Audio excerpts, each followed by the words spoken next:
साधारणतः माझ्याकडं जवळपास 15 एकर क्षेत्र आहे आणि साधारणतः मी 2006 पासून एक्सपोर्ट करतोय. फ्लेम साधारणतः 7 वर्षाचा प्लॉट झाला आहे. त्याच्यानंतर माझ्याकडे Sudhakar seedless, Thompson seedless, flame seedless, jumbo seedless आणि आता नवीन व्हरायटी मी आलिसन म्हणून प्लॅन्टेशन केलं आहे आणि काही करायचं पण आहे. सध्या आता नवीन व्हरायटीकडचा आमचा कल आहे आणि त्याच ग्रो करण्याचं आहे, कारण बाकीच्या ज्या आपल्या कायमच्या थॉम्सन ज्या आहे यांना यायला थोडे अडचण येते व्हरायटी यायला, माल यायला. तर त्याच्यामुळं आम्ही नवीन व्हरायटीकडे वळतोय. आता मी MRDBHचा जवळपास 15 वर्षापासून डायरेक्टर आहे आणि सतत नवीन नवीन प्रयोग करत असतो. खतं देताना PTOL बघूनच खतं देतो आणि एकदम काटेकोरपणे देतो. सध्या म्हणजे गेल्या 5-6 वर्षापासून लेबर समस्या भयानक चालू झाली, कारण इथं खतं द्यायला जर म्हटलं तर आम्हाला पहाटे यावं लागायचं किंवा रात्री यावं लागायचं 12-1ला. बिबट्याची भीती, इतका त्रास व्हायचा. ते खतं यायचे, प्रत्येक खतं आम्ही वेगवेगळे द्यायचो. साधारणतः पहिल्यांदा समजा आम्ही फॉस्फरिक ॲसिड दिलं, त्याच्यानंतर मग कॅल्शियम नायट्रेट, त्याच्यानंतर मग मॅग्नेशियम, हे खतं द्यायला आम्हाला तो इंटरव्हेल 1-1-1.5 तास जायचा. तेवढं आम्हाला कंटिन्यू 3-3 तास तिथंच थांबावं लागायचं. खूप हॅरेसमेंट मोठ्या प्रमाणात व्हायची, खूप त्रास व्हायचा. आणि तो पुन्हा लेबर कशा पद्धतीनं ते हँडल करल तो त्याच्या वेळेनं म्हणजे वाटलं तेव्हा सोडून द्यायचा आणि वाटलं तेव्हा पटकन हे करून द्यायचं, झटपट सोडायचा. म्हणजे ज्या पद्धतीने खतं जायला पाहिजे होती ते अजिबातच जात नव्हते सुरुवातीपासून. तर त्याचे बॅड इफेक्ट दिसायला लागले. खतं तर खर्च तर होतोय, पण मग त्याचे रिझल्ट दिसत नव्हते. आणि सर्वात महत्त्वाचं, खतं मोठ्या क्वांटिटीमध्ये गेल्यामुळं जमिनीचा EC वाढून जायचा. साधारणतः पहाटे रात्रीचे 12-1ला जेव्हा लाईटीचं शेड्यूल असेल त्यानुसार खतं सोडायला यावं लागायचं.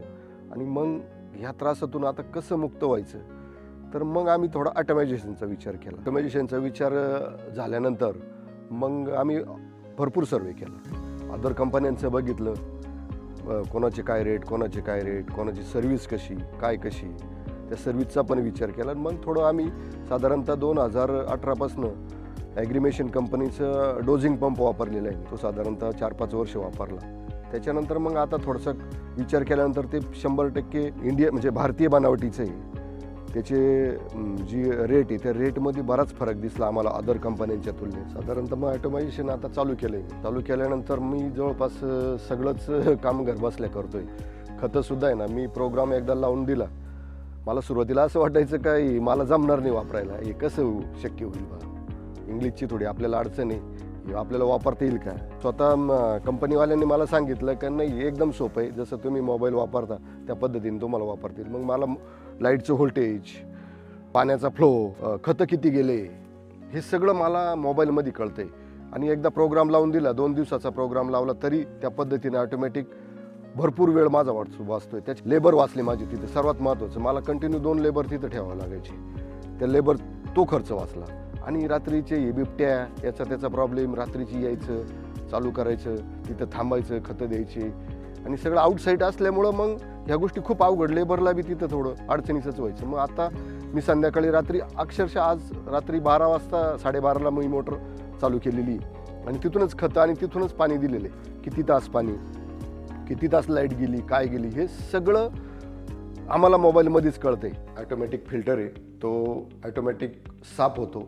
म्हणजे तिथं जागावरती येण्याची गरज पडत नाही. मग मला तो ऑटोमॅटिक 50च्या वरती गेला का तो ऑटोमॅटिक कंटिन्यू 50चा प्रेशर असतो, त्याला गेला का तो ऑटोमॅटिकली साफ होतो. त्याच्यानंतर माझ्याकडे ॲसिड डोजिंग पंप आहे. म्हणजे पाण्याचा जो pH आहे तो ऑटोमॅटिकली 6.5 pHचा आम्ही पाणी देतो बाग. साधारणतः माझ्याकडं असं इथून 2 क्षेत्रांना पाणी जातं.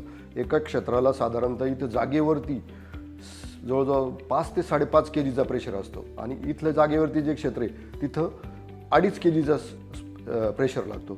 समजा ह्या प्लॉटला माझा किती लिटरचा डिस्चार्ज आहे, समजा 16 लिटरचा डिस्चार्ज, मग याला किती लिटर पाणी द्यायचं आहे, मग तेवढं परफेक्ट जातं का नाही हे बघण्यासाठी माझ्याकडे फ्लो मीटर आहे आणि त्याचा पण मी वापर करतो. ड्रिपर डिस्चार्ज आणि जाणारं पाणी हे परफेक्ट आहे का नाही याचा डाटा आमच्याकडे क्लिअर असतो. साधारणतः फर्टिगेशनसाठी मी 6 टँक बसवलेलं आहे आणि माझ्या वेळेनुसार सुरुवातीला कोणचं खत द्यायचं आहे ते मला देता येतं, शेवटी कोणचं खत द्यायचं ते देता येतं, किंवा पाण्याच्या शेवटी मला खतं द्यायची ते देता येतं, किंवा मग असं स्प्रेड करून द्यायचं, कंटिन्यू पाण्याच्या थेंबाबरोबर खतं द्यायचे ते पण मला देता येतं. म्हणजे सगळं मला मोबाईलवरून देता येतं आणि ते मला क्लिअर दिसतं. ॲटोमायझेशन ही काळाची गरज आहे आणि हे त्रिकाल सत्य आहे. त्याच्यासाठी ॲटोमायझेशन वापरण्यास योग्य, त्याची सर्व्हिस, त्याची किंमत ही खूप महत्त्वाचं आहे आणि त्याच्यासाठीच मी ॲग्रीमेशन ह्या कंपनीची चॉईस केलेली आहे. ॲटोमेशन म्हणजेच ॲग्रीमेशन.